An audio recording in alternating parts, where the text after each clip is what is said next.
Welcome to Facts TV News, where everything is true. 8-year-old shot, man killed during attack in St. James. An 8-year-old boy has been hospitalized in serious condition after gunmen opened fire on a motorcycle transporting children from school in Cambridge, St. James on Tuesday. The driver of the motorcycle was killed and his daughter is injured in the attack.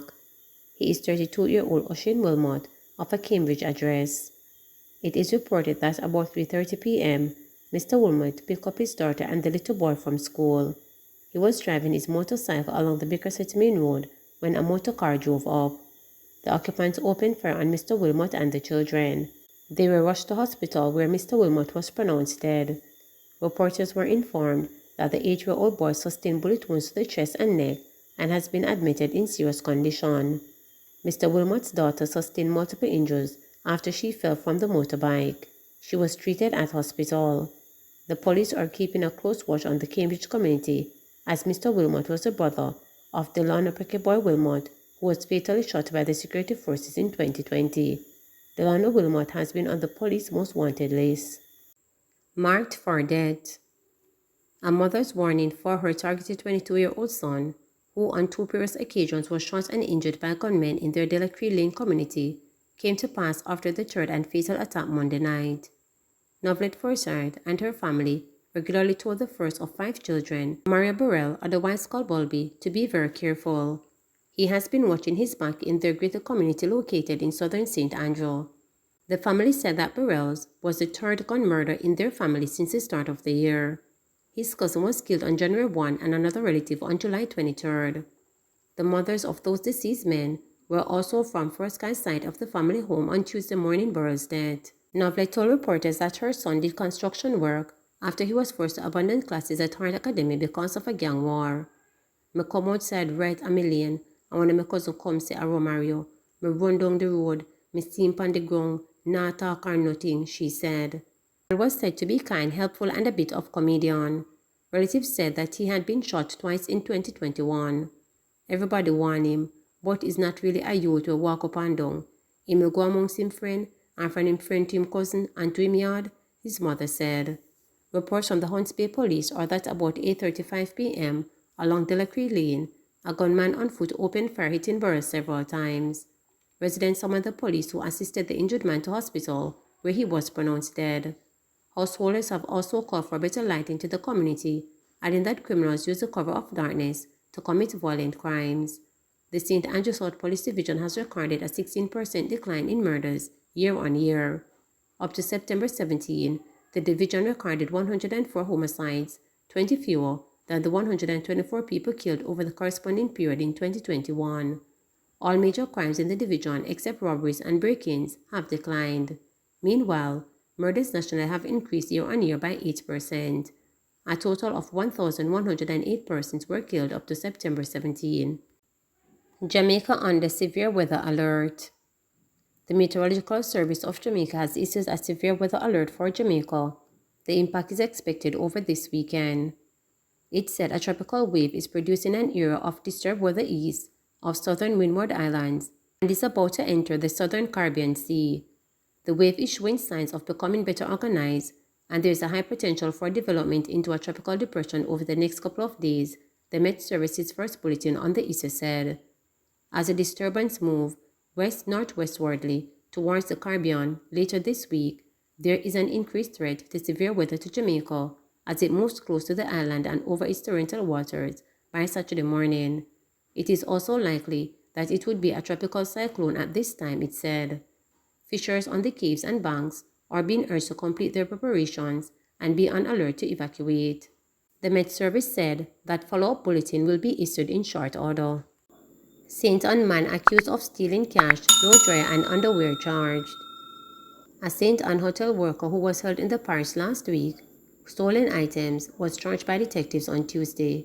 He is 26-year-old Javier Amos of Landswood District in Ochoa, St. Ann. On September 13, a police patrol team accosted and searched Amos and reportedly found several items that matched the description of goods stolen from a house in Landswood District earlier that day. The items included coins, snacks, a blow dryer, and a radio. The police say Amos could not account for the items and was arrested. They said during the investigation that followed, Amos was implicated in a second incident in housebreaking in the community on the same day. In that incident, the occupants reported that the culprit broke a grill, entered and stole underwear, cologne, and $50,000. All-rounder Smith only Jamaican selected at South Africa T20 League auction.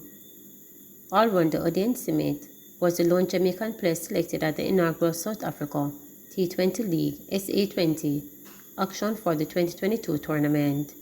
Smith, who was one of the 5 West Indians selected to the auction to compete in the South Africa T20 League, was acquired by MI Cape Town for $1.7 million.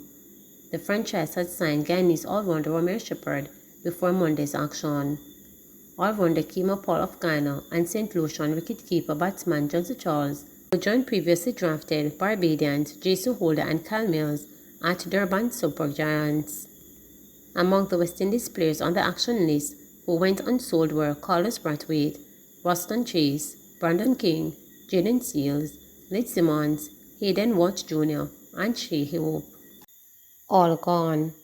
Monday evening wasn't the first time Dorothy Morgan allegedly set fire to a house she shared with her husband Llewellyn, but this time all is gone. Now homeless, Morgan on Tuesday begged for help, saying that after years of trying to live with his mentally ill wife, his entire family has suffered as their matriarch wrestled with her illness. "Is my wife burned down the house. She liked the mattress and say I should have me burn up in there. She knows 100 and me can't control her.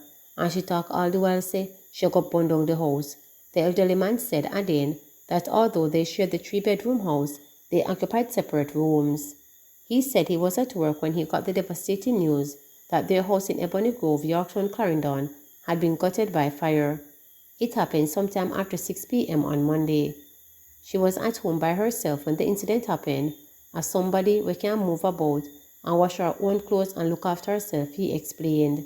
His wife, who is in her 60s, is on medication, he said, but she sometimes refused to take it.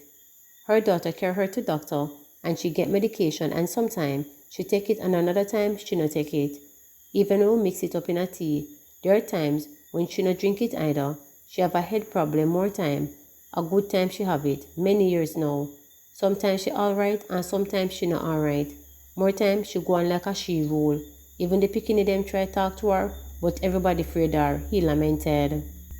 According to Morgan, their daughter had scolded her mother when she saw her lighting a fire on Monday. In response, the elderly woman told her the savior told her to set the fire. My daughter out the fire and give her dinner and mix her tablet in the drinks and she drink it. By the time my daughter reached home, she light the mattress and said she want a new mattress and house and we should have burned up in the fire, our Morgan told reporters on Tuesday. They have lost everything. Now in his 70s, he said that at his age, he knows how hard it will be to rebuild his life. He thinks it will be easier if he does not have to worry about what his wife will do next. Me a old man, me can't manage her. Me just can't manage no more. Everything burn up. TV, fridge, bed, radio, stove, bicycle, walker, everything burn up. Only the suit and my back me have. Me fix bicycle and walker in a room and everything gone. Every single thing. Down to the spoon them, he said, of the destroyed building. Now he is worried about what will become of him as he tries to find somewhere to live without his wife. I have nowhere to sleep. I slept on the floor of one of my daughter's house last night, but she don't have no space because she have her children. So now, me a contemplate to go sleep on my next daughter yard. Me no know how me a go manage because she don't have it either and she have her picking them too. Me just want how me a go manage, he said, obviously frustrated. He said he had thwarted his wife's previous attempts to set their house on fire. One time she light the house and me try out it with a drum of water. She used a knife and stab after me. Me have to throw the water upon her and wet her up and push her down, as so make we could have get out the fire. It's a good thing me did come in early from work, or else it would have burned down years ago. It rough for me, and me a old man. Me over 70, me no young boy, and me can't manage the argument and the drama and run the house business. Me can't manage it no more, so me I beg the government them take her, he appealed. He wants his wife institutionalized so that she can get the help she needs and he can get some relief. He also alleged that whenever his wife misbehaves and he attempts to reprimand her, she defecates in the house. The stench is unbearable and me can't manage. Me just can't manage no more. A long time me I buried her, but me can't take it no more, said the frustrated senior citizen. The Clarendon Fire Department confirmed that Morgan House was destroyed by fire on Monday, but has provided no report. Morgan's tale of struggles he has with his wife has been confirmed by Councillor Uphill Purcell, People's National Party Yorktown Division, who says he has known the couple for years. She tried to burn down the house before, and sometime when she ready, she leave the yard and gone for days and nobody know where she gone. She's a sick woman, he said. The Clarendon Poor Relief Department has started to help Morgan with food, putting together a care package for him on Tuesday, and the Red Cross is mobilizing its resources to help him as well. Anyone who wishes to offer additional assistance may reach Morgan at 876-505-6576 or 876-339-8659. Please remember to subscribe, like,